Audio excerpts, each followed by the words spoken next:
Hi மக்களே, வாங்க macaroni பால் பாயாசம் செய்கிறது எப்படின்னு பார்க்கலாம். ஃபஸ்ட்டு எவ்வளோ மேக்ரோனி வேணுமோ அதை நல்லா சுடுதண்ணியில் போட்டு நல்லா பாயில் பண்ணி எடுத்துக்கோங்க, சாஃப்ட் ஆகிற வரைக்கும்.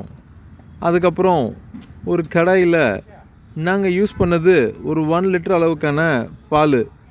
தண்ணிலாம் ஊற்றாதீங்க, அப்போ தான் நல்லாயிருக்கும். பாலை கொதிக்க வைங்க.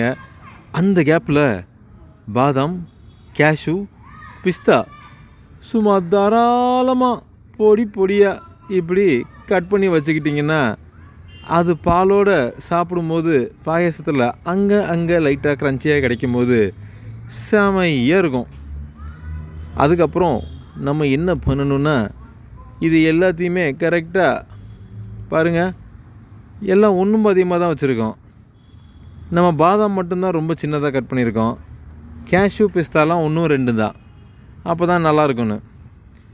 இப்போ கொதிக்க வச்ச பால்லேருந்து கொஞ்சோண்டு பாலை எடுத்துக்குவோம்.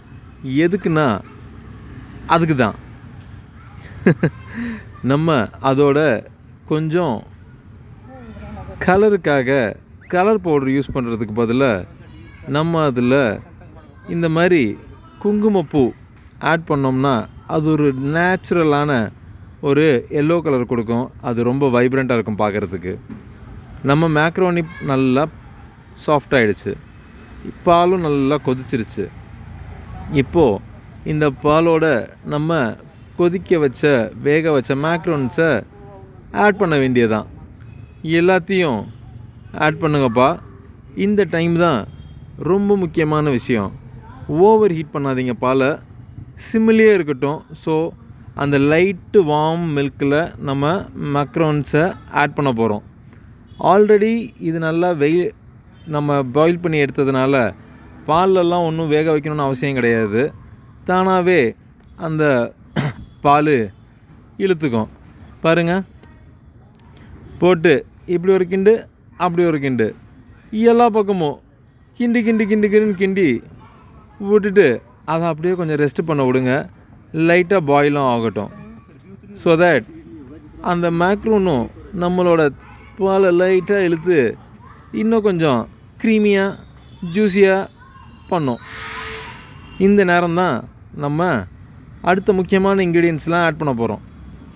அது என்னென்னா, நம்ம ஏற்கனவே கட் பண்ணி வச்சுருக்கிற பாதாம், பிஸ்தா அண்டு கேஷ்யூ நட்ஸ், இது எல்லாத்தையும் போட்டுட்டு அதுவும் கொஞ்சம் லைட்டாக பாயில் ஆச்சுன்னா நட்ஸும் பாலுலேயே கொஞ்சம் வெந்து அதுவும் சாஃப்டாகவும் இருக்கும். அதே நேரத்தில் க்ரன்ச்சியாகவும் கொஞ்சம் சாஃப்ட் க்ரன்ச்சினஸ் ஃபீலிங் கொடுக்கும். நம்மளோட பாயசத்துக்கும் அது ஒரு நல்ல ரிச் ஃப்ளேவரை கொடுக்கும். அவ்வளோதான் பஸ். இப்போது நம்ம இதோட முக்கியமான விஷயமான கலரிங் ஏஜென்ட்டு நம்ம ஏற்கனவே பாலில் குங்குமப்பூ போட்டு வச்சுருக்கோம்ல, அதையும் ஊற்றிட்டோம்னா நமக்கு ஒரு லைட்டு எல்லோயிஷ் கலரு, நல்ல கோல்டன் எல்லோன்னு சொல்லுவாங்க, அந்த மாதிரி இல்லாமல் ஒரு லைட் எல்லோ அப்படி இருந்தால் பார்க்குறதுக்கு நல்லா சூப்பராக இருக்கும். பாருங்கள், கொஞ்சமாக தான் போட்டோம், அதுக்கே வந்துட்டு அந்த கலரு சூப்பராக இருக்குல்ல பார்க்குறதுக்கு. அவ்வளோதான் பஸ். இதுக்கப்புறம் இன்னும் 2 ஐட்டம் தான். என்னென்னு சொல்லுங்கள் பார்ப்போம்.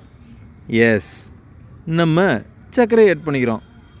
எந்த அளவுக்கு சர்க்கரை அப்படின்னா அந்த அளவுக்கு உங்களுக்கு எந்த அளவுக்கு ஸ்வீட்னஸ் வேணுன்றதை பொறுத்து இருக்குது. நம்ம 1 கிலோ பண்ணதுனால நம்ம ஒரு 200 கிராம் வரைக்கும் சர்க்கரை யூஸ் பண்ணலாம்.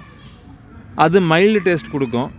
உங்களுக்கு இன்னும் கொஞ்சம் வேணும்னா ஒரு 50 grams to 100 grams extras add பண்ணிக்கோங்க. நல்லா தித்திப்பாக இருக்கும். டேஸ்ட் பண்ணி ஆட் பண்ணுங்கப்பா. உங்களோட டேஸ்ட்டு, உங்களோட ஸ்வீட்னஸ், அதுதான் இங்கே ரொம்ப முக்கியம். ரொம்ப ஸ்வீட்டாக இருந்தாலும் தகட்டிடும், ஸ்வீட்டு கம்மியாக இருந்தாலும் சாப்பிட நல்லா இருக்காது. ஏன்னா பால் மட்டும் கிடையாது, நம்ம இதில் அந்த மேக்ரோன்ஸும் ஆட் பண்ணியிருக்கோம். இதெல்லாம் முடித்த பிறகு ஃபைனலாக ஒரே ஒரு இன்க்ரீடியன்ஸ் தான். அது என்னென்னு யாராவது கெஸ் பண்ணுங்க பார்ப்போம். இதோ வந்துட்டேன். அதை இப்போது நாங்கள் ரிவீல் பண்ண போகிறோம். என்ன இன்க்ரீடியன்ட் தெரியுமா? அதுதான் வாசத்தையே கொடுக்கும். என்னென்னு இப்போ சொல்லுங்கள் பார்ப்போம். யோசிங்க. அதுக்கு தான் வெயிட்டிங்கு. யாருக்கு எப்படி தெரிஞ்சாலும் கமெண்ட்டில் இப்போ வந்துட்டு அதை போடுங்க பார்ப்போம். எல்லாம் வந்துருச்சு. பார்க்குறதுக்கே சும்மா க்ரீமியாக, டெக்ஸ்சர் கொஞ்சம் நல்லா செமி சாலிடாக இருக்கிற மாதிரி இருக்கா. பாருங்கள், நல்லா கொதிக்கணும். அப்போ தான் நம்ம போட்ட எல்லா ஐட்டமும் நல்லா பிளெண்ட் ஆகி பாருங்கள், பாலில் கொதிக்க கொதிக்க ஃபஸ்ட் இருந்ததோடு இப்போ பார்க்குறதுக்கே சும்மா தகன்னு தங்க மாதிரி மின்னுத. இந்த நேரத்தில் தான் நம்ம ஏலக்காய் பொடி ஆட் பண்ண போகிறோம். எஸ், அந்த ஏலக்காய் பொடி போட்ட உடனே ஆஃப் பண்ணிடுங்க. அவ்வளோதான். என்ஜாய்.